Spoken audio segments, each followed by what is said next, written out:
All right. So we're looking at Hocamdomdom again in the Immelmann.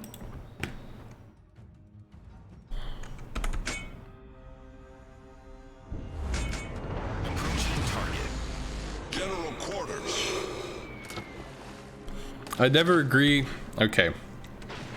I never agree with pre-dropping before you have any clue what's going on. For all you know, the Noostrashimi could leave his AA on, and it has terrible AA and sail in a straight line, allowing you to strike him not once but twice, and potentially 3 times, depending like if you don't lose any planes. So if the Noostrashimi does something extremely stupid, just YOLOs in, I give no fucks, leaves his AA on, and waits for you to beat the shit out of him, I mean, there's definitely possibilities there. That being said, the Noostrashimi was a steel ship, and I believe cost quite a bit of coal, so it's unlikely that he fucks up that badly. But as a personal pet peeve, I tend to be against pre-dropping without information. That being said, it's very possible that you get over there, you see an opportunity, you're like, oh man, I want to go in on that, but it's a one-way trip, I wish I'd pre-dropped. That certainly happens. It's not a bad idea to pre-drop in the sense that if you have a predetermined idea, I'm just going to YOLO a bitch. Okay, then you have an idea of what you want to do, you're just going to YOLO a bitch. I do not play that way, so that's just pretty straightforward feedback for me. Will these be available on YouTube later? I can upload them, sure. I might just upload the replay stream in general, but I don't know. I could cut them out. Attention.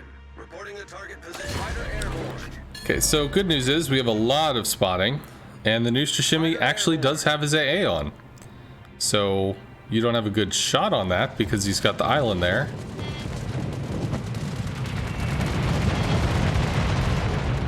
But wouldn't that have been hilarious? Alright, so I think you just leave, yeah.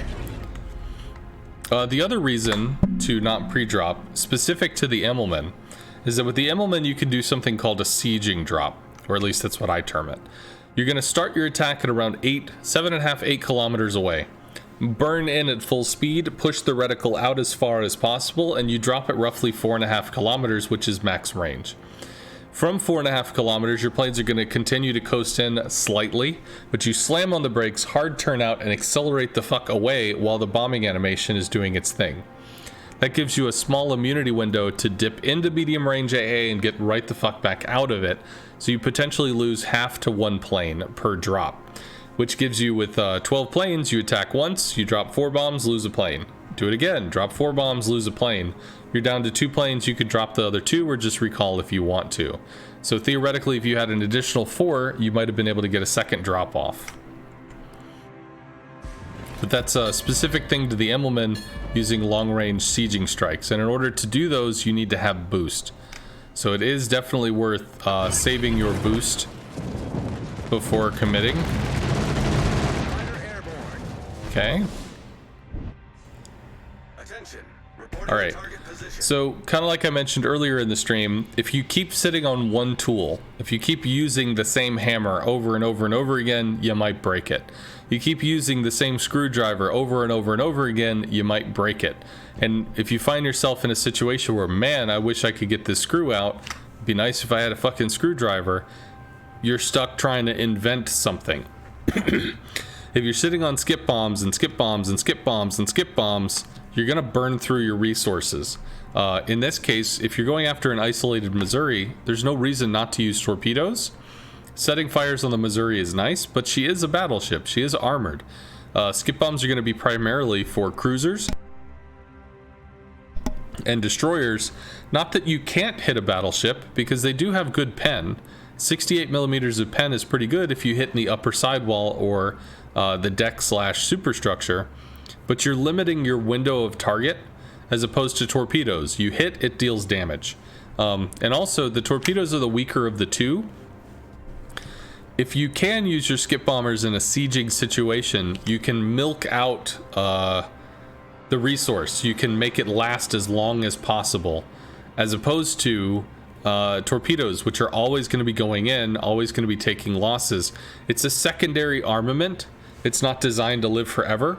So use the torpedoes in a way that's functional, which torping the Missouri in this location would be great.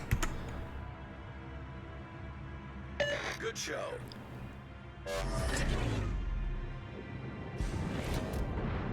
All stations requesting fire on the designated. This is not an optimal drop. And because you weren't going full speed, you had to drop closer. You had to drop in mid-range. I think you took flak there because you approached the flak wall, Commander. which would prevent multiple drops. But ideally, you'd want to be dropping from here, although there's a Conqueror, to try to get multiple drops off as opposed to just one. Now, torpedoes do have a heal, which allows you a little more flexibility in that. Think you strike the Izumo? You do. It's cool. I like the combat turn. Need to lead a little more. Probably aware of that now. And vaporized. There's a Groningen.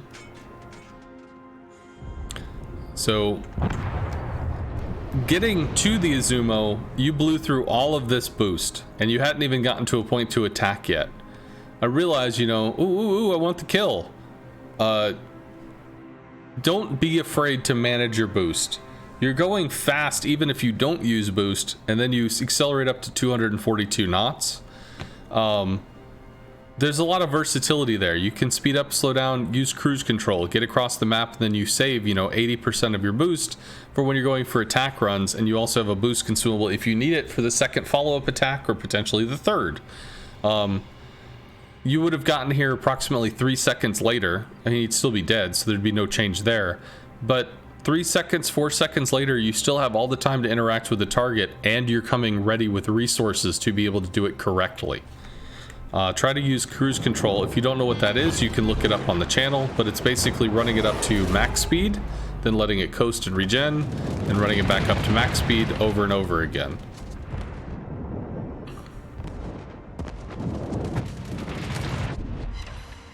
Okay.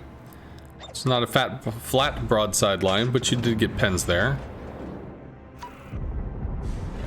Okay. Hull position is quite conservative, but you are correcting that, which is nice. I think you're heading up to the island now.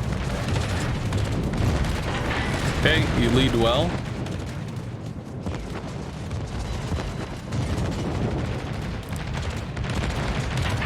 Cool. It's probably another 2, maybe 3. Okay. Skip bombs on a Groningen. The Groningen is lit, so you have the skip interaction. You probably want to use the second line, which is what you do. 2 bombs into him is nice. And I mean, I don't know why the Nustra Shimmy. No, buddy. Alright, so what you can do here when the Nustra Shimmy goes dark is drop a fighter down in this area. Nustra Shimmy AA is still going to be on top of it, which means you can see the Nustra coming out here and line up your attack run to strike him, because this dude's obviously on autopilot right now. Going in on the Groningen again, this dude's going to be getting island cover and potentially just turns out and completely mitigates your strike. Not only that, you're striking across an island, which is going to fuck up your drop pattern. You have to be at a minimum height for your skip bombs to actually skip. If you drop at a high height because of the island, they just bloop into the water. They don't skip at all. Interacting with the island is never fun in German planes. This is not the target. This is. You drop a fighter out here, he shoots it, you set up, you come in, you hit him.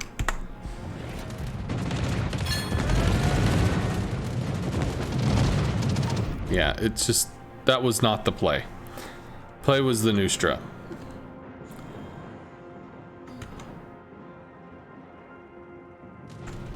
Okay. Well, he's turning to give you a shot, which is nice. Lead a little more.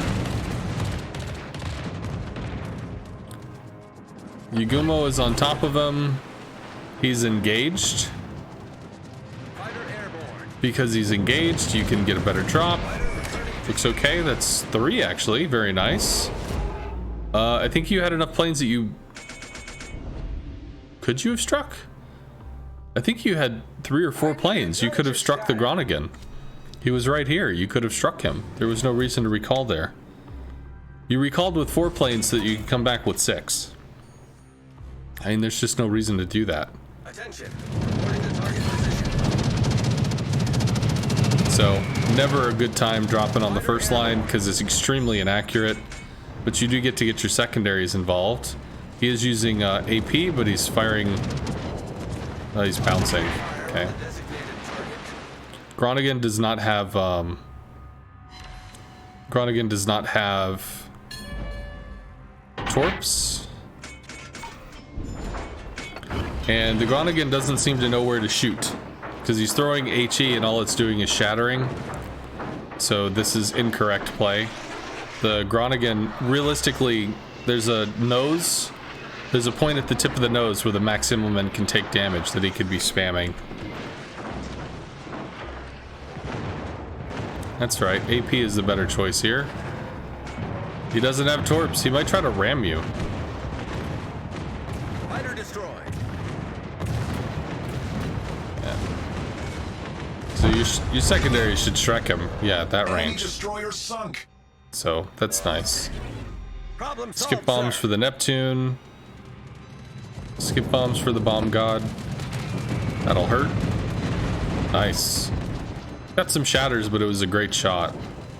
And this is problematic because it's over an island. The first line has a lot of vertical dispersion. Very unlikely you get bombs to hit here. Instead, you just don't commit for a little more time. Yeah, nothing.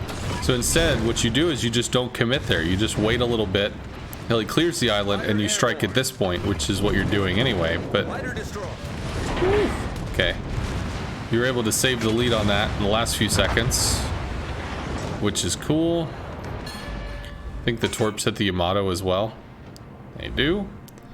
Alright, so you get to claim Bravo. 3 on 3. You do have fighters on your torpedo planes. Fighters can keep the Immelmann lit. Yeah, lose a lot of planes. You're not, skip bombs are not known for their high amounts of health. Good hits.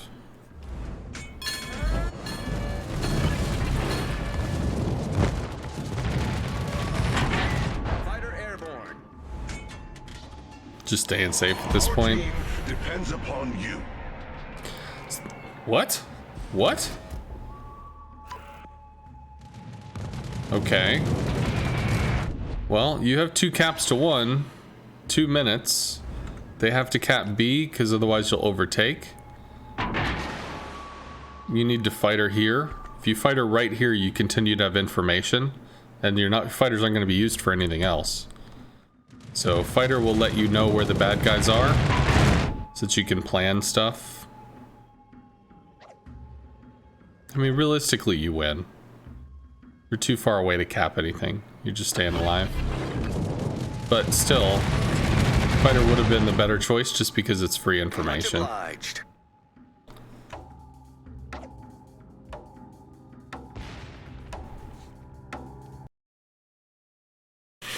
Okay.